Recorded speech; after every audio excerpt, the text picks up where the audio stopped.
Коммуналь хуҗалык тармагында эшләүчеләр карны кереп тә шәһәрдән читкә чыгарга да өлгерми. Шул сәбәпле торак йорт яннарында, сәүдә нукталары янында тау иемнәре барлыкка килә. Козлов урамындагы торак йорт янында да шундый күренеш.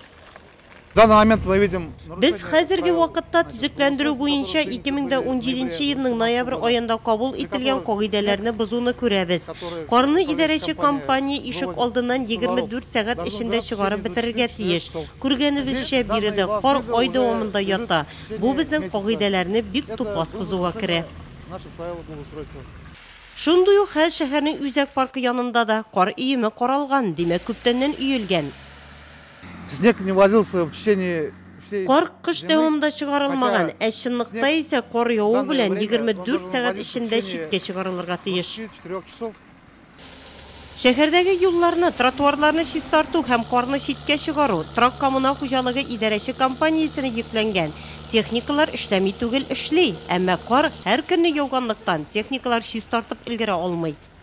Работа по уборке снега управляющими организациями, МУП, КЖК и другими предприятиями выполняется некачественно, с нарушением правил благоустройства города Орла.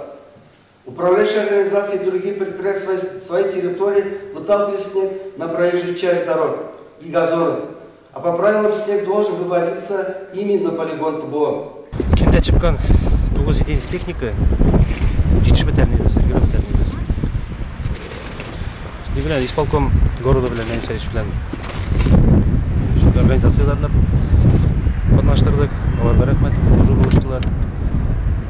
Кар ташу буенча кичәге секендә генә 200 километр артык кар ташыдык, әле күп эш дип санамыйм мин.